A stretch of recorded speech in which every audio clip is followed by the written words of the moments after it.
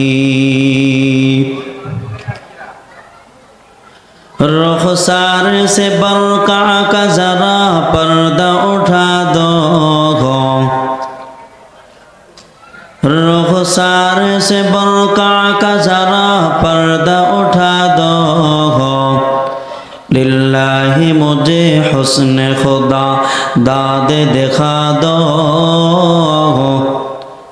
लिल्लाही मुझे हुस्न खुदा दाद दिखा दो। ऐ बहर करम सदका हुसैन बिन अली का, प्यासा हूँ मुझे शरबत दी दार पिला दो, प्यासा हूँ मुझे शरबत दी दार पिला दो। मैं दूर हो मजबूर हो ऐ सैयद आलम, मैं दूर हो मजबूर हो ऐ सैयद आलम, दीदार देखाते नहीं आवाज सुना दो, दीदार देखाते नहीं आवाज सुना दो। दुनिया के भी दिन की भी अपने करम से बिगड़ी हुई बातों को मेरी आज बना दो, बिगड़ी हुई बातों को मेरी आज बना दो। আল্লাহ সাল্লাল্লাহু আলাইহি ওয়াসাল্লাম আমাদেরকে এইভাবে বসায়া কালিমার দাওয়াত দিয়েছেন। নবী মুহাম্মদ রাসূলুল্লাহ সাল্লাল্লাহু আলাইহি ওয়াসাল্লাম দ্বীনের জন্য অনেক মেহনত মুজাহাদা করেছেন।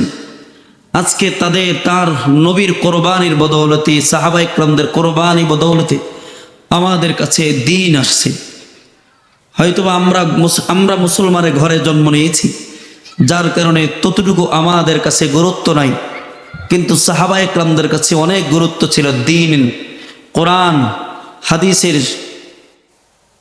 এত পরিমাণ গুরুত্ব ছিল, সেই গুরুত্বের কারণেই তো তারা নিজের জীবনটা বিলীন করে দিয়েছে। আমার আপনার নবী মুহাম্মদুর রাসূলুল্লাহ সাল্লাল্লাহু আলাইহি ওয়াসাল্লাম এইভাবে মানুষকে কালিমার দাওয়াত দিয়েছে। যখন এই মানুষকে কালিমার দাওয়াত দিয়েছে, মানুষ আমার আপনার নবীর বিরুদ্ধে লেগে গেছে। ইসলাম গ্রহণ করার পূর্বেই, আমার আপনার নবী নবুয়ত পাওয়ার পূর্বেই নবীকে কত মহাব্বত করেছে কাফেররা, কিন্তু যখনই ইসলামের কথা বলা শুরু করেছে, যখনই নিজের নবুয়ত প্রকাশ করেছে, কাফের বেঈমানরা আমার আপনার নবীর বিরুদ্ধে দাঁড়িয়ে গেছে। এই কারণে আমার আপনার নবী যখন এইভাবে মানুষকে কালিমার দাওয়াত দেন, ইয়া আইয়ুহান নাস, ইয়া আইয়ুহান নাস কুলু লা ইলাহা ইল্লাল্লাহ তুফলিহুন, হে মানুষ তোমরা বলো আল্লাহ ছাড়া কোনো মাবুদ নাই। আমি মুহাম্মদ তোমাদের নবী যদি এই কথা মানতে পারো, তাহলে দুনিয়া তো সফল কাম, আখিরাত তো সফল কাম। আমার আপনার নবী রাহমাতুল লিল আলামিন যখন এইভাবে কালিমার দাওয়াত দেওয়া শুরু করেছে, আমার আপনার নবীকে পাগল বলতে দ্বিধাবোধ করে নাই, আমার আপনার নবীকে জাদুকর বলতে দ্বিধাবোধ করে নাই, আমার আপনার নবীকে কাহিন গণক বলতে দ্বিধাবোধ করে নাই। আমার আপনার নবী কোরআনের কথা বলে, আমার আপনার নবী জান্নাত জাহান্নামের কথা বলে, এক আল্লাহর কথা বলে, আর আমার আপনার নবীকে বলে পাগল। আল্লাহ তাআলা সঙ্গে সঙ্গে আয়াত নাজিল করে দিয়ে বলেন, মা আনতা বিনিআমাতি রাব্বিকা বিমাজনুন, হে নবী আপনি কিন্তু পাগল নয়, বরং যারা আপনাকে পাগল বলে তারাই হলো পাগল। ঠিক কিনা বলেন? হে নবী আপনি কিন্তু পাগল নয়, ও রাহমাতুল লিল আলামিন আপনি কিন্তু পাগল নয়, যারা আপনাকে পাগল বলে তারাই হলো পাগল। হে নবী আপনি চিন্তিত কোনো কারণ নাই, যতদিন পর্যন্ত 7 আসমান থাকবে, যতদিন পর্যন্ত 7 তবা জমিন থাকবে, যতদিন পর্যন্ত চন্দ্র সূর্য থাকবে, পৃথিবীর প্রান্তে প্রান্তে আপনি নবীর প্রশংসা করা হবে। আর যারা আপনাকে গালি দিবে, আপনার বিরুদ্ধে কথা বলবে, মানুষ তাদের নাম নিবে, তো মানুষ তাদের জন্য লানত করতে থাকবে, ঠিক কিনা বলেন? যেমন আমরা নবীর নাম নিলে বলি কি, সবাই বলেন তো, আরো জোরে বলেন। আপনার সামনে ওরা আওয়াজ দিয়ে না, পিছনে ওরা কোন এক বাক্যে বলেন, সবাই বলেন সাল্লাল্লাহু আলাইহি ওয়াসাল্লাম। আল্লাহ নবীর উপর তুমি যত শান্তি আর রহমত আছে তুমি বর্ষণ করে দাও, সুবহানাল্লাহ। আরে দুরূদ শরীফ পড়েছি একবার, কিন্তু আমাদের লাভ হয়েছে 3টা। কয়টা? সবাই কথা বলেন, 3টা। 1 নম্বর দুরূদ শরীফ পড়েছি একবার, আমাদের 10টা গুনাহ মাফ হয়ে গেছে। দুরূদ শরীফ পড়েছি একবার, আমাদের আমলনামায় 10টা সওয়াব লেখা হয়ে গেছে। দুরূদ শরীফ পড়েছি একবার, আসমান থেকে আল্লাহ তাআলা 10টা রহমত নাজিল করে দিয়েছেন। আর আবু জাহলের নাম নিলে তো খুব দোয়া করি না, কথা কই না। হায়রে, আজ পর্যন্ত বাইতুল্লাহর সামনে নবীর বাড়িটা, যেই মানুষটা জীবনে একবার যায় সেও নবীর বাড়ির দিকে তাকায় থাকে, আমার কলিজার টুকরা নবী বুঝি এখানেই ছিলেন, সুবহানাল্লাহ। আর অথচ আরেক পাশে হলো আবু জাহেলের বাড়ি, ওটাকে বাড়ায় রাখছে পায়খানার জায়গা। এদের লাঞ্ছনার জিন্দেগি দুনিয়ার জমিন থেকে শুরু, কথা কয় না। যেই মানুষটা জীবন একবার যায় সেও চেষ্টা করে ওখানে কিছু একটা করার জন্য। অথচ আমার আপনার নবীর কত সম্মান। ওই যে মাইকেল হার্ট দা হান্ড্রেড নামে ইংরেজিতে 100 মনীষীর নামে একটা বই লিখেছেন। এটার ভিতরে পৃথিবীর যত বড় বিজ্ঞানী, পৃথিবীর যত বড় ইঞ্জিনিয়ার, পৃথিবীর যত বড় ডাক্তার, পৃথিবীর যত বড় পণ্ডিত, এমন 100 মনীষীর নাম নিয়ে আসছে, কিন্তু সবার উপর আমার আপনার নবীর নামটা নিয়ে আসছে। আর জনগণ, তো মাইকেল হার্ট বলেন, আমার ধর্মের লোকেরা আমাকে প্রশ্ন করে, তুমি মুসলমানদের, তুমি আমাদের ধর্মের লোক হয়া, তুমি খ্রিস্টান ধর্মের লোক হয়া, তুমি কেন মুসলমানদের নবীর নামটা কেন আগে নিয়ে আসলো?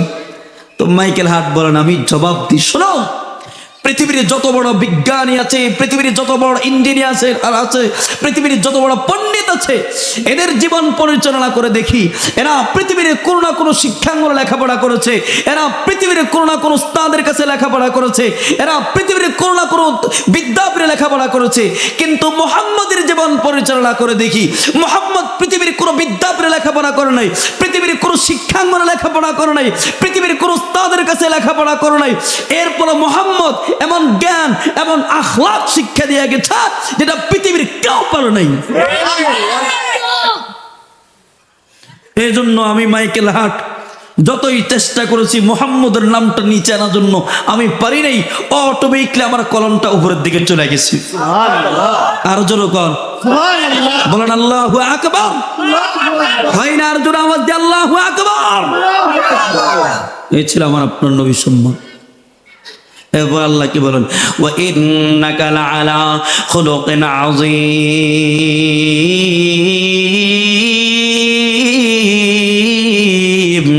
আল্লাহু আকবার। আল্লাহ কোরআন তেলাওয়াত শুনে খারাপ লাগে? তা আল্লাহু আকবার জোরে বলেন। ওয়া ইন্নাকা লাআলা খুলুকিন আযীম।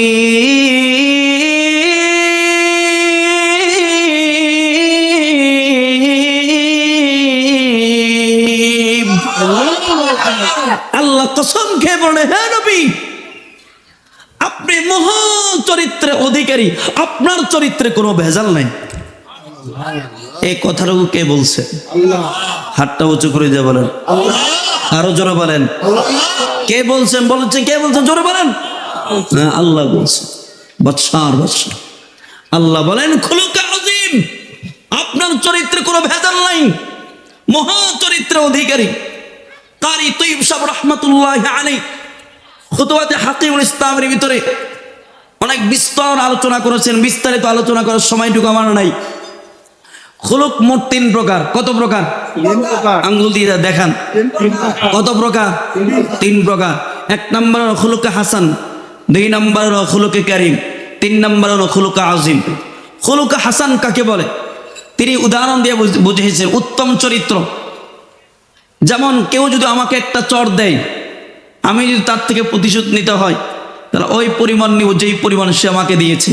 চড়ের পরিবর্তে চড় দেওয়া। আমি কাউকে 1 টাকা ঋণ দিলাম, আবার 1 টাকাই নেওয়া, খুলুকে হাসান। তাহলে খুলুকে হাসান ইতিদাল, সমতা বজায় রাখা। চড়ের পরিবর্তে চড় দেওয়া, 1 টাকার পরিবর্তে 1 টাকাই নেওয়া, চড়ের পরিবর্তে ঘুষি দেওয়া, খুলুকে হাসান নয়। 2 নম্বর হলো খুলুকে কারিম। ভালো খেয়াল করেন, খেয়াল না করলে বুঝবেন না। 2 নম্বর খুলুকে কারিম। খুলুকে কারিম কি জিনিস? কেউ দিল আমাকে একটা ঘুষি, যুবক ভাই। তা আমি বললাম, যুবক ভাই তোমার থেকে প্রতিশোধ নেওয়ার শক্তি সামর্থ্য আমার আছে, কিন্তু আমি তোমার থেকে প্রতিশোধ নিব না, আমি তোমাকে মাফ করে দিলাম। আরো জোরে কর না। এটা খুলুকে কারিম, খুলুকে কারিম। 3 নম্বর বুঝেন, একটু হাঁটা দেন, একটু হাঁটা দেন। ভাইজার নাম কি? বিট্টু। বিট্টু ভাই। আমি বললাম, বিট্টু ভাই আপনি তো আমাকে ঘুষি দিয়েছিলেন, মাফ তো করে দিলাম। শুধু মাফ করে নেই, সাথে সাথে হাতটা মহব্বত করে টান দিয়ে বললাম, যে হাত দিয়ে আপনি আমাকে ঘুষি দিয়েছেন আপনি কি ব্যথা পেয়েছেন? আল্লাহু আকবার বলেন। শুধু মাফই করে নাই, উল্টার হাতটা টান দিয়ে বললাম, ইহসান করলাম, যে হাত দিয়ে আপনি আমাকে ঘুষি দিয়েছেন আপনি কি ব্যথা পেয়েছেন? এটা হলো খুলুকে আজিম। আর এই খুলুকে আজিমের চরিত্রই ছিল আমার আপনার নবীর চরিত্র। শুধু মাফই করে নাই, উল্টা গিয়ে খেদমত করে আসা। যেমন মদিনার একজন ইহুদিয়া আমার আপনার নবীর গায়ে ময়লা পানি নিক্ষেপ করতো, আমার আপনার নবীর গায়ে ওটের পচা নাড়ি মোড়ে এনে নিক্ষেপ করতো, আমার আপনার নবীর জন্য রাস্তা কাটা বিছিয়ে রাখতো, প্রতিদিন আমার আপনার নবীকে এইভাবে কষ্ট দিত। কয়েকদিন পরে মহিলাটা অসুস্থ হয়ে পড়ে। আল্লাহ নবী জিজ্ঞাসা করেছে, ওই সাহাবায়ে কেরাম, যে মহিলাটা আমার গায়ে ময়লা পানি নিক্ষেপ করতো তা কোথায়? ইয়া রাসূলুল্লাহ, অসুস্থ হয়ে পড়েছে। আল্লাহ নবী এই কথা শোনার সঙ্গে সঙ্গে হযরত আবু বকর সিদ্দিক রাদিয়াল্লাহু তাআলা আনহুকে নিয়ে ওই মহিলার বাড়িতে হাজির হয়ে গেছে। ওই মহিলার ঘরে বৃদ্ধা মহিলা ইহুদিয়া আর তার একজন যুবতী মেয়ে, এছাড়া আর কেউ নাই। আল্লাহ নবী গিয়ে দরজায় নক করেছে। নক করার সঙ্গে সঙ্গে যুবতী মেয়েটা এসে দরজাটা খুলছে। খুলে দেখে এমন একজন ব্যক্তি হাজির, যেই ব্যক্তিকে তার মা পাগল বলতো, যেই ব্যক্তিকে তার মা জাদুঘর বলতো, যেই ব্যক্তির গায়ে তার মা ময়লা পানি নিক্ষেপ করতো, যেই ব্যক্তির জন্য তার মা রাস্তা কাটা বিছিয়ে রাখতো। সে ভয় পেয়ে গেছে, মনে হয় আমার মার থেকে প্রতিশোধ নেওয়ার জন্য চলে আসছে। দৌড় দিয়ে মার কাছে চলে গেছে। মা, যে মুহাম্মদকে তুমি কষ্ট দিতা সে মুহাম্মদ তো হাজির হয়ে গেছে, আজকে মনে হয় তোমার দুনিয়ার জমিন থেকে বিদায়ের পালা। আল্লাহ রসুল কোন রকম অনুমতি নিয়ে ভিতরে গেছে। ভিতরে গিয়া দেখে 2 জন থত্তর করে কাঁপতেছে। আল্লাহ নবী বলেন, মা তুমি মনে ভয় পাচ্ছ, আমি তোমার থেকে প্রতিশোধ নেওয়ার জন্য আসছি। তুমি নাকি অসুস্থ, আমি তোমার সেবা যত্নের জন্য চলে আসছি। আল্লাহু আকবার। নবীর চরিত্র কত সুন্দর। মহিলাটা চোখের পানি ছেড়ে দিয়ে চিৎকার করে বলে, ও মুহাম্মদ, আজকে 1 সপ্তাহের মতো আমি অসুস্থ। আমার কোনো রক্তের আত্মীয় পর্যন্ত 1 সেকেন্ডের জন্য আমাকে দেখতে আসে নাই। আমার কোনো পাড়া প্রতিবেশী আমাকে দেখতে আসে নাই। আমার খাওয়া নাই, দাওয়া নাই, মুমূর্ষ অবস্থায় আমি ঘরে পড়ে আছি। আমি তোমাকে এত কষ্ট দিয়েছি, এরপর তুমি আমার সেবা যত্নের জন্য চলে আসছো। মুহাম্মদ, তোমার আখলাক কি এত সুন্দর, তোমার চরিত্র এত সুন্দর, তার মানে তুমি সত্যিকারের নবী, তোমার নবুয়তের ভিতরে কোনো সন্দেহ নাই। মুহাম্মদ, তুমি এখন আমাকে কালিমা পড়া মুসলমান বানিয়ে দাও। এই ছিল আমার আপনার নবীর চরিত্র। আরো 2-1টা বলবো, কথা কয় না? কষ্ট হইতেছে নাকি ছেড়ে দেবো? আল্লাহ নবী একবার যুদ্ধ করে আসছে, হাদিস শরীফের ভিতর আছে।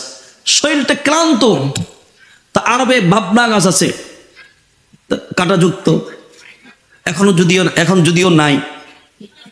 এই বাবলা গাছের ডালে আল্লাহ রসুল তলোয়ারটা ঝুলে রাখা ওই বাবলা গাছের নিচে শুয়েছে। শরীরটা ক্লান্ত তো, ক্লান্ত শরীর, শুইতে দেরি, ঘুমাতে দেরি হয়নি, ঘুমায় গেছে আল্লাহ রসুল। এক ইহুদি যুবক দৌড় দিয়ে চলে আসছে, আজকে মোহাম্মদকে হত্যা করার সুযোগ। নাউজুবিল্লাহ প্যাকেট ভরে রেখে দেন, বাড়িতে বোর কাছে কয়েন।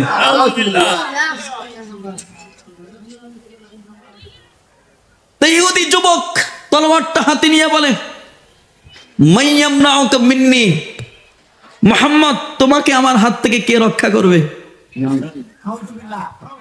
আল্লাহর নবী তো জানেনি নবীকে রক্ষা করবেন কে।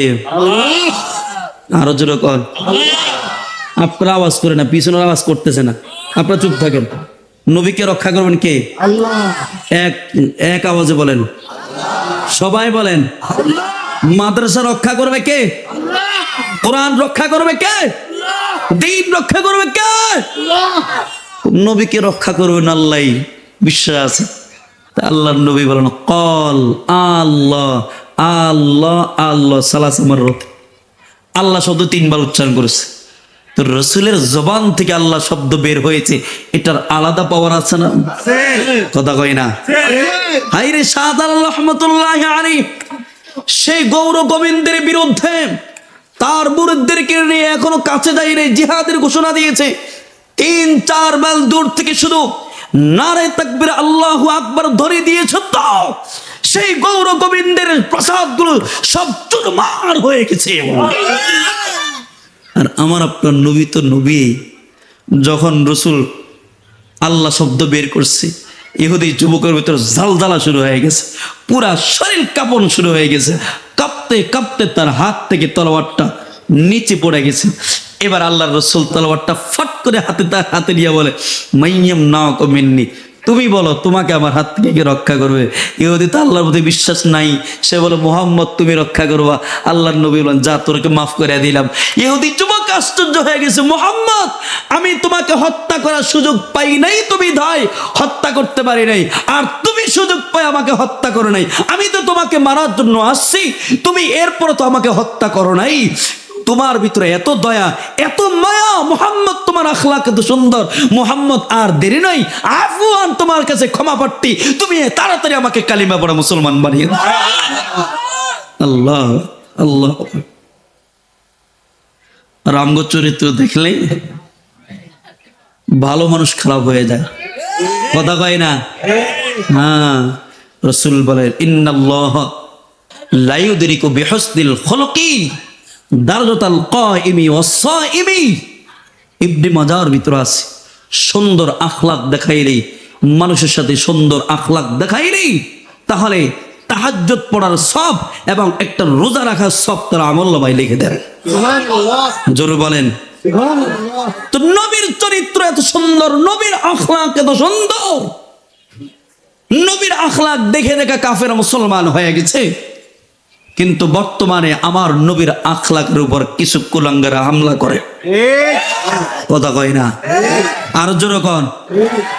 এই ঠিক দিয়ে ইসলাম কায়েম হবে না, এই ঠিক দিয়া সেই ভারতের লাল কুত্তা বাহিনী এরা দূর হবে না, কথা কয় না কেন? গত কয়েকদিন আগে আমার নবীকে এক কুলাঙ্গার বলে সন্ত্রাস। আরো জোরে কন। ইসকন হিন্দুর এক লাল কুত্তা আমার নবীকে বলে সন্ত্রাস। আমি আপনাদের থেকে এতটুকু এক বাক্যে শুনতে চাই, আমার নবীকে সন্ত্রাস ছিল? সবাই কথা বলতে হবে। আমার নবীকে সন্ত্রাস ছিল? আমার নবী কি নারী লোভী ছিল? আমার নবী কি দুনিয়া লোভী ছিল? আরে বেটা, তোমরা আমার নবীকে নারী লোভী বলো, আমার নবীকে সন্ত্রাস বলো। তোমাদের সেই পূর্বপুরুষ আবু তালেবের মাধ্যমে নবীর কাছে সম্পদের অফার দিয়েছে, নবীর কাছে নারীর অফার দিয়েছে, আরো কত কিছুর অফার দিয়েছে। নবী সব কিছুকে দূরে ঠেলে দিয়ে ঈমান আমার উপর অটল অবিচল ছিল। আমার নবীর বিরুদ্ধে কথা বলবার সাবধান। আমি তো মাঝে মধ্যে বলি, আমার বাবাকে গালি দিতে পারো, আমি সহ্য করে নিব। আমার মাকে গালি দিতে পারো, আমি সহ্য করে নিব। আমার উস্তাদকে গালি দিতে পারো, আমি সহ্য করে নিব। কিন্তু আমার নবীর বিরুদ্ধে কথা বলবা, আমার নবীর ইজ্জতের উপর আঘাত করবা, খোদার কসম এটা সহ্য করতে পারি না। ঠিক কিনা? আওয়াজ দিয়ে বলেন।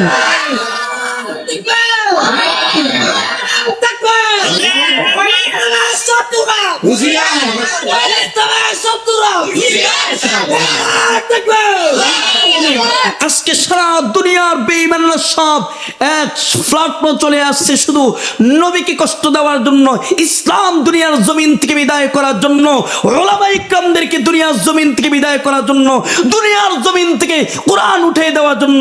আমি তাদেরকে বলে দিতে চাই, দিন ঠিক থাকবে, কোরআন থাকবে, তোমরা সব বিলীন হয়ে যাইবা। ঠিক কিনা বলেন? আল্লাহ হেদায়েত দান করুক, আরো জোরে করেন আমিন। আজকে এই দেশে যদি কোন কুলাঙ্গার কথা বলতে পারতো না, নবীকে গালি দিতে পারতো না, যদি এই দেশটা কোরআন মোতাবেক চলতো। কথা কন? কারণ কোরআন মোতাবেক চললে তো মান সাব্বা নবিয়ান ফাকতুলু, নবীকে গালি দিবে তো তার গর্দান উড়িয়ে দাও। ঠিক কিনা বলেন?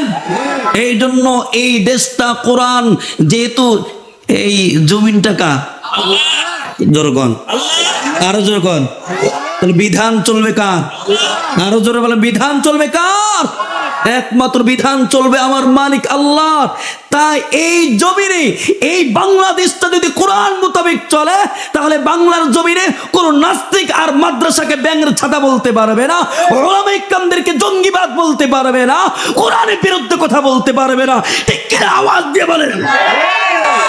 আল্লাহ হেদায়েত দান করুন, আমিন। আরো জোরে বলেন আমিন। যে ইসলামের বিরুদ্ধে কথা বলবে, যেই কোরআনের বিরুদ্ধে কথা বলবে, বাংলার জমিনে তাকে ঠাঁই নেই। ঠিক কিনা বলেন? সেই যেই হোক না কেন, সে যেই হোক না কেন, সে যেই হোক না কেন। আজকেও একজনকে দেখলাম, সে মাহফিলের বিরুদ্ধে কথা বলবে, এই মাহফিলের বিরুদ্ধে কথা বলে, তার কাছে নাকি এই মাহফিলগুলো ভালো লাগে না। আর বেটা, তোমার কাছে যদি ভালো না লাগে, তুমি বাংলাদেশ ছাইরা চলে যাও। কথা কয় না? যেমন অনেকেই গেছে বাংলাদেশ ছাইরা, আলেমদের কথা সহ্য করতে পারে নাই, কোরআনের কথা সহ্য করতে পারে নাই, এই জন্য দুপুরের খাবারও খেতে পারে নাই। জোরে বানান। তোমার কাছে যদি ভালো না লাগে, আমরা তোমাকে এই দেশে দেখতে চাই না। পালা রে পালা, জলদি পালা, নাইলে তোদের গলে জ্বলবে তালা। ঠিক কিনা? পালা রে পালা, জলদি পালা, নাইলে তোদের গলে জ্বলবে তালা। হক আসছে, বাতিল তো কাঁপছে, হক আসছে, বাতিল তো কাঁপছে, ছিনিয়ে নিব মোরা জয়ের মালা। পালা রে পালা, জলদি পালা, নাইলে তোদের গলে জ্বলবে তালা। ঠিক কিনা? ইতিহাস থেকে যারা শিক্ষা নেয় না, ওদের কপালে এমন হয় কিনা? ইতিহাস থেকে যারা শিক্ষা নেয় না, ওদের কপালে এমন হয়, পরের কথাই শুধু করে নাচানাচি, মেসোয়াক দেখে পায় কামানের ভয়। ঠিক কিনা? এখনো তোদের পিছে দরজা খোলা আছে, পাইতা ধুতি নিয়ে জলদি পালায়। পালা রে পালা, জলদি পালা, নাইলে তোদের গলে জ্বলবে তালা। ঠিক কিনা? ভয় পেতেছি? ভয় পাবো কাকে? হাতটা উঁচু করে যা বলেন, আমাদের মালিক কি? এমন জোরে ডাক দিবেন যাতে করে আমার মালিক সন্তুষ্ট হয়ে যায়। একজন বাচ্চা যখন তার মাকে মা বলে যখন ডাক দেন, মা এত খুশি হয়ে যায়। আল্লাহ বলে, বান্দারে, ওই মার থেকে কোটি কোটি গুণ বেশি আমি আল্লাহ খুশি হয়ে যায় যদি আমার নামটা উচ্চারণ করো। আল্লাহকে যখন একবার আল্লাহ বলে ডাক দিই, আমার আল্লাহ 99 বার ডাকে সাড়া দেন। এই জন্য এমন জোরে ডাক দিব যাতে করে আকাশ বাতাস প্রকম্পিত হয়ে যায়। ডাক দেয়া বলেন, আমাদের মালিক কি? আর জোরে আওয়াজ দিয়ে আমাদের রবকে, আমাদের বাদশাকে। আরে ভাই, দুনিয়ার জমিনে কাউকে ভয় করে লাভ নাই, একমাত্র আমার মালিক আল্লাহকে ভয় করতে হবে। একমাত্র আমার মালিক আল্লাহকে ভয় করতে হবে। আমার আপনার নবী রাহমাতুল লিল আলামিন তো দুনিয়ার জমিনে কাউকে ভয় করে নাই। রাহমাতুল লিল আলামিন উম্মতের পা ধরে ধরে জাহান্নামের আগুন থেকে বাঁচানোর জন্য চেষ্টা করেছেন। আরে ভাই, আল্লাহর নবী বলেন, আমি তো এই ব্যক্তির মতো যেই ব্যক্তি যখন কোথাও আগুন জ্বালায় আর ঝিঝি পোকাগুলো যখন আগুনে পড়ার উপক্রম হয়, মালিক পাখা দিয়ে দেয়, এইভাবে পোকাগুলো ধরে সরায় দেয় যাতে করে পোকাগুলো আগুনে না পড়ে। আল্লাহর নবী বলেন, উম্মত আমি তো ওই ব্যক্তির মতো, তোমরা তো গুনাহ করে করে জাহান্নামের গর্তের দিকে পড়ে যাচ্ছ। আমি মওত পর্যন্ত তোমাদের পা ধরে ধরে, কোমর ধরে ধরে তোমাদেরকে জাহান্নামের আগুন থেকে বাঁচানোর জন্য চেষ্টা করেছি। সুবহানাল্লাহ।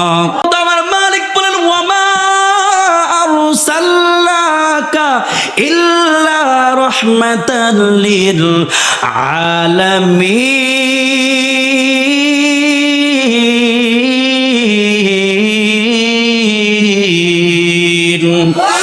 শুধু বজদাস রহমাতাল লিল আলামিন, মসজিদে ও শুধু আমারো এ জমিন, সাইয়্যিদুল কাউনাইন খাতমুল মুরসালিন, আখিরা মুদবুদ ফখরুল আউয়ালিন। আল্লাহু আকবার।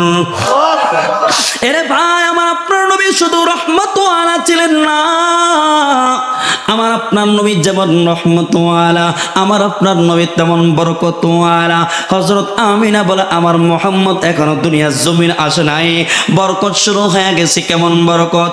কয় যখন মুহাম্মদ আমার পেটে ওইদিকে জমজমের কূপের কাছে যখন যেতাম, জমজমের কূপের পানি তো অনেক নিচে ছিল, মানুষ যখন পানি উঠাইতো এইভাবে রশি দিয়া বালতিটাকে বেঁধে পানি ওঠানো লাগতো, কিন্তু আমার রশি দিয়া বালতি বাঁধা লাগতো না, অটোমেটিকলি মুহাম্মদের বরকতে পানি উপরের দিকে চলে আসতো। আমি যখন পানি নিয়ে চলে আসতাম, পানি আবার নিচের দিকে চলে যেত। এই যে আমার আপনার নবী বরকত। আমার আপনার নবী যখন দুনিয়ার জমিনে আসছেন, কেমন বরকত শুরু হয়ে গেছে। যখন নবুয়ত প্রাপ্ত হয়েছেন, আমার আপনার নবী পানির ভিতরে হাত দিলে বরকত হয়ে যাইত, আমার আপনার নবী দুধের ভিতরে হাত দিলে বরকত হয়ে যাইত, আমার আপনার নবী খানা পিনার ভিতরে হাত দিলে বরকত হয়ে যাইত। ওই যে বুখারীর ঘটনা, বুখারীর ভিতরে আছে, একবার তো এমন হয়েছে কাফির বেঈমানরা সব একসাথে হয়ে গেছে, দুনিয়ার জমিন ইসলাম থাকতে দিবে না, দুনিয়ার জমিনে মুসলমানদেরকে থাকতে দিবে না, দুনিয়ার জমিনে কোরআন থাকতে দেবে না, দুনিয়ার জমিনে নবীকেও থাকতে দেবে না। সব কাফের বেঈমানরা এক প্ল্যাটফর্মে চলে আসছে। এইদিকে আল্লাহর নবী একজন সাহাবী সালমান ফারসি রাদিয়াল্লাহু তাআলা আনহু নবীকে বলেন, রাহমাতুল লিল আলামিন, কাফের বেঈমানরা যেন মদিনায় না আসতে পারে, কাফের বেঈমানরা যেন আমাদের উপর হামলা না করতে পারে, আপনি মদিনার বাইরে এমন ভাবে পরীক্ষা খনন করেন, এমন ভাবে খন্দক করেন, খন্দক মানে পরীক্ষা খনন করা, নিচে 10 হাত, পাশে 10 হাত, এইভাবে উপরে 10 হাত, কাফের বেঈমানরা যেন না আসতে পারে, আমাদের উপর আক্রমণ না করতে পারে, আপনি এমন ভাবে এইভাবে গর্ত করেন। আল্লাহর নবীর কাছে সালমান ফারসির পরামর্শটা খুব ভালো লাগছে, এই কারণে আল্লাহর নবী সাল্লাল্লাহু আলাইহি ওয়াসাল্লাম 3000 সাহাবায়ে কেরামদেরকে নিয়ে সে খন্দকের ময়দানে গেছেন। আল্লাহর নবী সাহাবায়ে কেরামদেরকে নিয়ে এইভাবে গর্ত করেছেন, এইভাবে বড় বড় পাথরগুলো ভাঙতেছেন। আরে ভাই, আরবের ভূমি কিন্তু বাংলাদেশের ভূমির মতো না। বাংলাদেশের জমিনে যেমন কোদাল লাগতে নিচের দিকে চলে যায়, কিন্তু আরবের জমি যেদিকে তাকান শুধু পাথর আর পাথর, পাহাড়ের দিকে তাকান পাথর আর পাথর, সমতল ভূমির দিকে তাকান শুধু পাথর। সাহাবায়ে কেরাম কত বড় বড় পাথরগুলো ভাঙতেছে। সাহাবায়ে কেরামদের খাওয়া নাই, দাওয়া নাই, সাহাবায়ে কেরামদের কোনো পানীয় নাই, কিছু নাই। সাহাবায়ে কেরাম কে না কে এইভাবে নবীর সাথে কাজ করছে, যুদ্ধের জন্য প্রস্তুতি নিচ্ছে। সাহাবায়ে কেরামদের কি পরিমাণ মেহনত মুজাহাদা, এইভাবে 1 সপ্তাহ চলে যায়, খাওয়া দাওয়া নাই। একজন সাহাবী তো এমন হয়েছে, পেটে খোদার কারণে পেটে পাথর বেঁধে নবীর সামনে দাঁড়িয়েছে, রাহমাতুল লিল আলামিন, আমি পেটে খোদার কারণে পেটে পাথর বেঁধেছি। আল্লাহর নবী তাকে সান্ত্বনা দেওয়ার জন্য বলেন, এই সাহাবী নবী তুমি একটা পাথর বেঁধেছো, আমি নবীর দিকে তাকায় থাকো, আমি নবী একটা পাথর নয়, পেটে খোদার কারণে দুইটা পাথর বেঁধেছি। এইদিকে আল্লাহর নবীর একজন সাহাবী জাবির রাদিয়াল্লাহু তাআলা আনহু নবীর দিকে তাকিয়ে আসে, নবীর পেটে পাথর। জাবির রাদিয়াল্লাহু তাআলা সহ্য হয় না, দৌড়া বাড়ির দিকে চলে গেছে। মদিনায় তার বাড়ি, বাড়িতে গিয়ে তার স্ত্রীকে বলো, গো প্রাণের স্ত্রী বলো ঘরের ভিতরে কোনো খাবার আছে কিনা, আমার কলিজা টুকরা নবী পেটে ক্ষুধার কারণে পেটে পাথর বেঁধেছে। তার স্ত্রী বলে, হ্যাঁ ছোট একটা বকরি আছে, আর কিছু জব আছে, তাড়াতাড়ি বকরিটা জবাই করে দাও, আর রুটি বানানোর নামে আমি নবীকে দাওয়াত দিব। বকরিটা জবাই করে বোনা করে রুটি বানাও নবীর কাছে দৌড়া চলে গেছে। ওগো রাহমাতুল লিল আলামিন, আপনি সব কিছু সাহাবায়ে কেরামদের খাবারের ব্যবস্থা করেছি, আমার বাড়িতে আসেন। আল্লাহর নবী বলেন, এই সাহাবায়ে কেরামের যাবে, আমি নবী তো এমন না কাউকে রেখে যাব আর কাউকে নিয়ে যাব, এটা আমি নবীর দ্বারা সম্ভব না, আমি সব সাহাবায়ে কেরামদেরকে নিয়ে যাব। এইদিকে জাবির বলেন, রাহমাতুল লিল আলামিন, আমি তো সব সাহাবায়ে কেরামদের খাবারের ব্যবস্থা করে নেই। ওগো আল্লাহর নবী, আমি তো অল্প কিছু সংখ্যক সাহাবায়ে কেরামদের খাবারের ব্যবস্থা করেছি। এইদিকে আল্লাহর নবী বলেন, জাবির তুমি পেরেশান করো কারণ নাই, তুমি বাড়িতে গিয়া গোস্তের ডেকচিটা চুলার উপর রেখে দাও, ঢেকে রেখে দাও, রুটিগুলা ঢেকে রেখে দাও, আমি নবী এসে চুলার থেকে নামাবো। এবার জাবির রাদিয়াল্লাহু তাআলা আনহু নবীর কথা শুনে তিনি দৌড়ে বাড়িতে চলে গেছে। বাড়িতে গিয়া তার স্ত্রীকে বলে, প্রাণের স্ত্রী শুনো, আল্লাহর নবী তো আমাকে এই কথা বললেন, আমি তো সব সাহাবায়ে কেরামদের খাবারের ব্যবস্থা করিনি, নবী বললেন এই কাজগুলো করতে। নবী যখন বলছে অবশ্যই এটার ভিতরে কোনো গোপন রহস্য আছে, ঠিক কিনা বলেন? এবার জাবির রাদিয়াল্লাহু তাআলা আনহু ঘরের সামনে অপেক্ষমান, কখন রাহমাতুল লিল আলামিন তিনি সাহাবায়ে কেরামদেরকে নিয়ে আসবেন। কিছুক্ষণ পরে তাকায় দেখে আল্লাহর নবী 3000 সাহাবায়ে কেরামদেরকে নিয়ে আসছে। এবার রাহমাতুল লিল আলামিন সাহাবায়ে কেরামদেরকে নিয়ে ঘরে প্রবেশ করেছে। আল্লাহর নবী চুলার থেকে গোস্তের ডেকচিটা নামায়া ঢাকনাটা সরায়া রাহমাতুল লিল আলামিন তার মুখ মোবারক থেকে একটু লালা মোবারক দিয়েছে, রুটির ভিতরে একটু লালা মোবারক দিয়ে এবার সাহাবায়ে কেরামদেরকে বলে, এই সাহাবায়ে কেরাম তোমরা সিরিয়াল ধরে খাও। সাহাবায়ে কেরাম তারা সিরিয়াল ধরে খাচ্ছে। আল্লাহর নবী রুটির ভিতরে গোস্ত দিয়া রোল বাড়ায় এক একজন সাহাবায়ে কেরামদের হাতে দিচ্ছে। 1000 সাহাবায়ে কেরাম খাওয়া শেষ, 2000 সাহাবায়ে কেরাম খাওয়া শেষ, 3000 সাহাবায়ে কেরাম খাওয়া শেষ। এবার আল্লাহর নবী জাবিরকে ডাক দিয়ে বলে, জাবির তোমার পাড়ার প্রতিবেশী যারা আছে তাদেরকে খাওয়াও। জাবির বলেন, আমার পাড়ার প্রতিবেশী যারা ছিল আমি সবাইকে খাওয়াইলাম, এবার আপনার নিজেরাও খেলাম। জাবির চিন্তা করলেন, দেখি গোস্তের ডেকচির ভিতরে কোনো গোস্ত আছে কিনা। জাবির বলে, আমি তাকায় দেখি যে অবস্থায় গোস্ত ছিল ওই অবস্থার উপর আছে, যে অবস্থায় রুটি ছিল ওই অবস্থার উপর আছে। নবীর বরকতে এক চুল পরিমাণ কমে না। আল্লাহু আকবার চিৎকার করে বলেন না আল্লাহ। এই ছিল আমার আপনার নবী, বড় বরকতওয়ালা। এই নবীর জন্য সাহাবায়ে কেরাম কত পাগল। এরে ভাই, আজকে তো আমরা নবীকে দেখি নাই, এরপর নবীর জন্য কত পাগল। নবীর কথা শুনলে চোখের পানি ধরে রাখতে পারি না। নবী না জানি কত সুন্দর ছিল, নবীকে দেখলে জানি কত ভালো লাগতো। সাহাবায়ে কেরাম তো মাঝে মধ্যে বলতেন, আমরা যদি এক সপ্তাহ ক্ষুধা থাকি কিন্তু নবীর চেহারার দিকে তাকাইলে আমাদের এক সপ্তাহের ক্ষুধা মিটে যাইতো।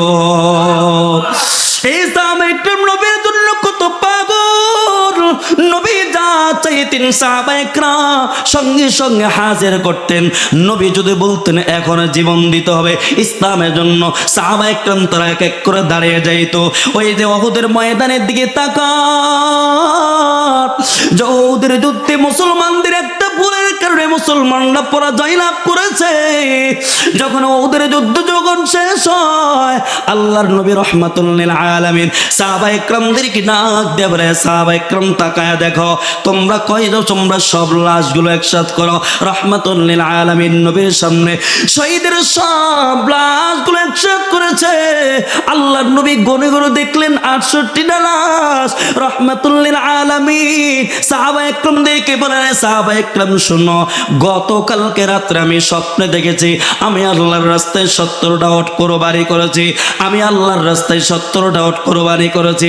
এর দ্বারা উদ্দেশ্য হলো আমার 70 জন সাহাবী তারা ওদের ময়দানে শহীদ হবে। আর নবীরা যা স্বপ্ন দেখে এটা আল্লাহর পক্ষ থেকে ওঠে। আল্লাহর নবী সাহাবায়ে কেরামদেরকে ডাক দিয়ে বলে, এই সাহাবায়ে কেরাম তাকায় দেখ, আমার 2 জন সাহাবীর লাশ কোথায়?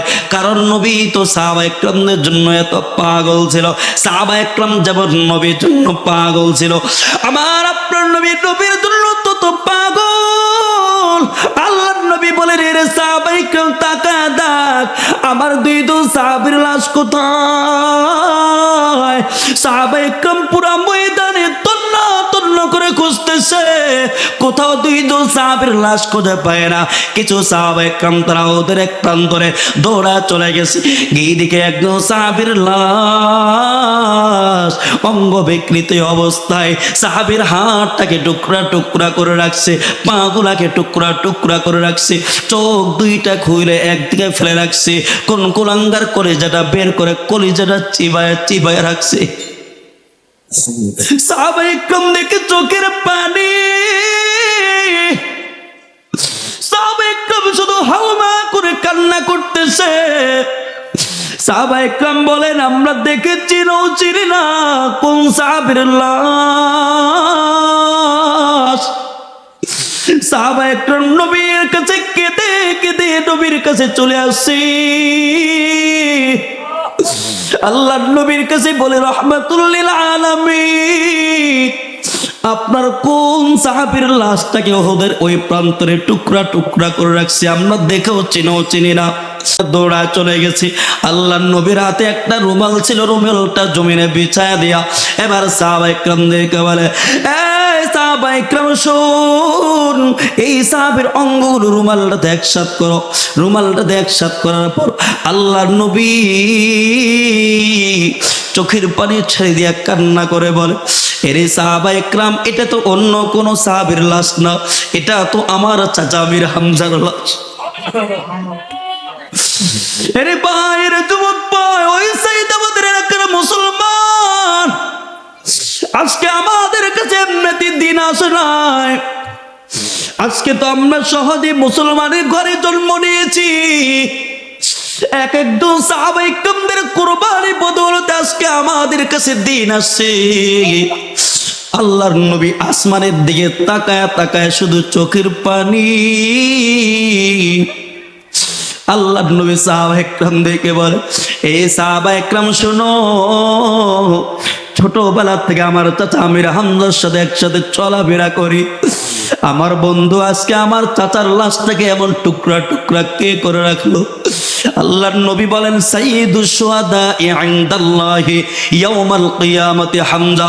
এই সাহাবায়ে কেরাম শোনো, কিয়ামত পর্যন্ত যতগুলো মানুষ আল্লাহর রাস্তায় শহীদ হবে, হাসরের ময়দানে সব শহীদদের সর্দার থাকবে আমার চাচা আমির হামজা।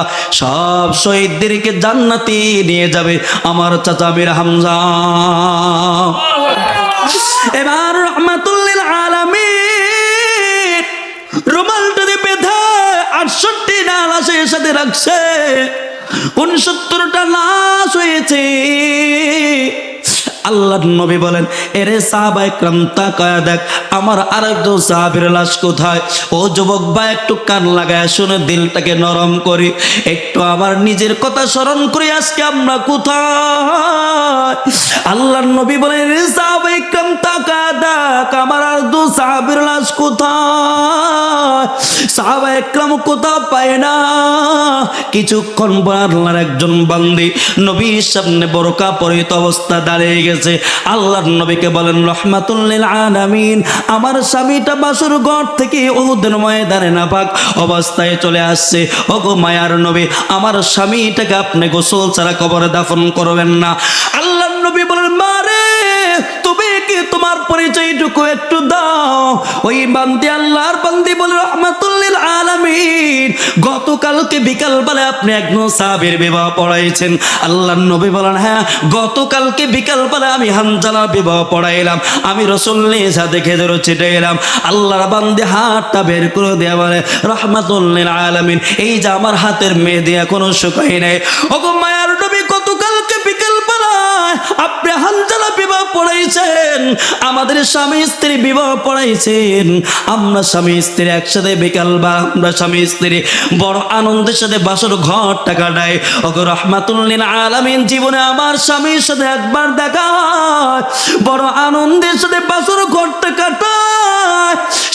সাথে যখন আমার স্বামীর গোসল ফরজ হয়, আমার স্বামীর সামনে বালতি করে পানির ব্যবস্থা করে দিয়া বললাম, স্বামী আমার, এই যে পানির ব্যবস্থা করে দিলাম, আপনি গোসল করেন, পবিত্র হয়ে তাহাজ্জুদ পড়েন। ওগো রহমাতুল লিল আলামিন, আমার স্বামী যখন শরীরে পানি ঢালবে, হঠাৎ করে কে জানে চিৎকার করে ঘরের পার্শ্ব থেকে আওয়াজ দেয়, কদ কুতিলা মুহাম্মদ, আপনি মায়ার নবী নাকি দুনিয়ার জমিনে নাই, আপনাকে ওই উহুদের ময়দানে আপনাকে শহীদ করে দিয়েছে। যখন এই কথাটুকু আমার স্বামীর কানে যায়, আমার স্বামী সঙ্গে সঙ্গে নিচে পানি রেখে দিয়া দৌড় দিয়া ঘরের ভিতরে ঢুকে জামাটা পরিধান করে খোলা তলোয়ারটা নিয়ে যুদ্ধের ময়দানে রওনা দিয়েছে। আমি বললাম, স্বামী আমার একটু থামে। আমার স্বামী বারবার ডাক দিয়ে বলে, এরে প্রাণের স্ত্রী, যেই জমিনে আমার মা নবী নাই, এই জমিনে আমি হানজালা থেকে লাভ কি, আমি হানজালা থেকে লাভ নেই।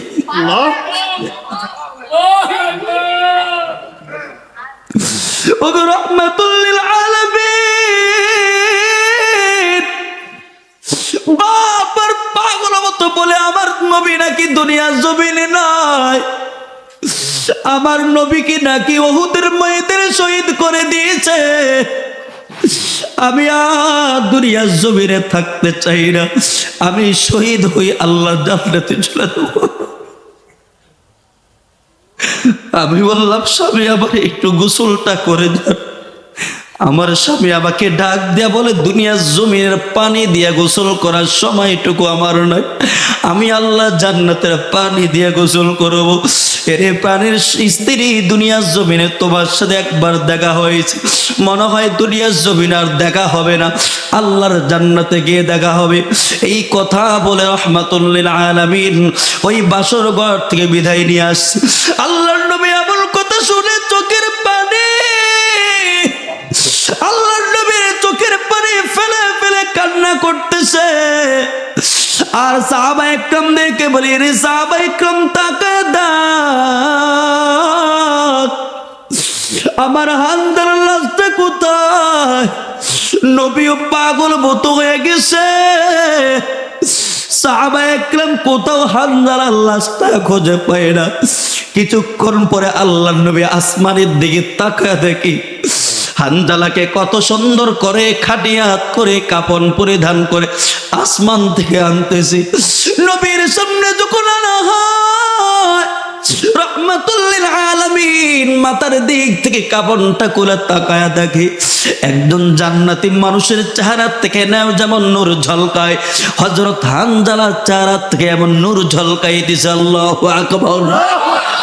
জিবরিল আমিন এসে বলে, রহমাতুল লিল আলামিন, আপনার হানজালা বাসর ঘর থেকে দৌড়াও উহুদের ময়দানে সে শহীদ হয়ে গেছে। আপনার হানজালা নাপাক অবস্থায় ছিল, আমার আল্লাহ তো সব কিছু তাকায়া দেখছেন, ওই হানজালা পাগলামি দেখছেন।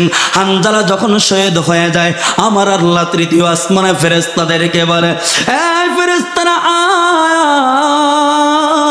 আমার হানজালাকে দুনিয়ার জমিনে পানি দিয়া গোসল দিবা না, আমার হানজালাকে তৃতীয় আসমানে এনে জান্নাতের পানি দিয়া গোসল দিয়া আমার হাবিবের কাছে পেশ করো। এরে ভাই, এই জন্য তো সাহাবা একরাম তো আল্লাহর কাছে এত দামি। আজকে তো আমরা এত দামি হতে পারি নাই। ওই সাহাবা একরাম দামি, এক একজন সাহাবী তারা জান্নাতি হয়া হয়া তারা দুনিয়ার জমিন থেকে বিদায় নিয়ে গেছে। এই জন্য তো আমার আল্লাহ বলেন রাদিয়াল্লাহু আনহু ওয়া রাদু আন। আমি এই সাহাবা একরাম তোমরা যেমন আমি আল্লাহকে পায়া খুশি হয়ে গেছো, আমি আল্লাহ তোমাদের প্রতি খুশি হয়ে গেলাম। আমি আল্লাহ তোমাদেরকে জান্নাতের সুসংবাদ দিয়ে দিলাম। এই জন্য যুবক ভাইরা আজকে মজলিস থেকে ওয়াদা করে যাও, জীবনে কতবার নবীকে কাঁদাইলাম, জীবনে কতবার আমার মালিক আল্লাহকে অসন্তুষ্ট করলাম, জীবনে কত নামাজ ছেড়ে দিয়েছি। আজকে তো দুনিয়ার ধোঁকায় পড়ে পড়ে ওই অন্ধকার কবরটাকে ভুলে গেছি, ওই মওতকে আমরা ভুলে গেছি। এই জন্য এই 2টা মাসে আমার মালিকের কাছে তওবা করব। আল্লাহ, জীবনে কত গুনাহ কাটে আর পাজরে ঢুকে যাবে ওই কবরে, ফেরেশতা এমন ভাবে আমাকে মারতে থাকবে যে ফেরেশতার কোনো মায়া নাই, কোনো দয়া নাই, কোনো এমন নিষ্ঠুর ফেরেশতা আমাকে মারতে থাকবে। আমি যত চিৎকার করুন কোনো লাভ হবে না। এরে বা, এই জন্য আজকে মজলিস থেকে ওয়াদা করে যান, আমরা নামাজ ছাড়বো না, আমরা মা বাবাকে কষ্ট দেব না, আর কোনোদিন গুনাহ করব না, চোখ দ্বারা গুনাহ করব না, জবান দ্বারা গুনাহ করব না। কে কে রাজি আছে হাতটা ওটা একটু আল্লাহকে দেখায় দিই। আয় আল্লাহ, এই ময়দানের দিকে তাকায় দেখো, এই ময়দানের ভিতরে আমার মতো গুনাহগার আর কেউ নাই। আল্লাহ, আমার মতো গুনাহগার জাহান্নামের আসামি আর কেউ নেই। আল্লাহ, জীবনে কত গুনাহ করেছি, চোখ দ্বারা গুনাহ করেছি, জবান দ্বারা মিথ্যা কথা বলেছি, জীবনে কত নামাজ ছেড়ে দিয়েছে। হায় আল্লাহ, জীবনে কত গীবত করলাম। এই গুনাহ নিয়ে যদি কবরে যায়, ওই জাহান্নামের আগুন আমাকে গ্রাস করবে, ওই জাহান্নামের আগুন যখন শরীরে লাগবে কলিজা পর্যন্ত ভোনা হয়ে যাবে। এমন ভাবে গরম পানি আমার বুকে ডালা হবে, আমার নাড়ি বুড়ি পর্যন্ত সব গলে পায়খানার রাস্তা দিয়ে পড়ে যাবে। যুবক বাইরে যদি কান্না না আসে, একটু কান্নার বন্ধ আর আল্লাহকে একটু ডাক দাও। আল্লাহ, একটু চিৎকার করে আমার মালিককে ডাক দাও না। আল্লাহ, আয় আল্লাহ, তাকায় দেখো কার চোখে পানি। আয় আল্লাহ, তাকায় দেখো কার জানি মা নাই, কার জানি বাবা নাই। আয় আল্লাহ, ওই মা বাবাকে কবর রাইখা চলে আসছে। আজকে কতদিন হয়ে গেছে মাকে মা বলা ডাক দিতে পারি না। আল্লাহ, কতদিন হয়ে গেছে বাবাকে বাবা বলা ডাক দিতে পারি না। ওই মা বাবা অন্ধকার কবরে এমন জায়গায় শুয়ে আছে, যেই জায়গায় দিনে বলাও যেতে বড় আয় আল্লাহ, জানি না কার মার কবরে ধাও ধাও করে আগুন জ্বলতেছে। আল্লাহ, জানি না কার বাবার কবরে ধাও ধাও করে আগুন জ্বলতেছে।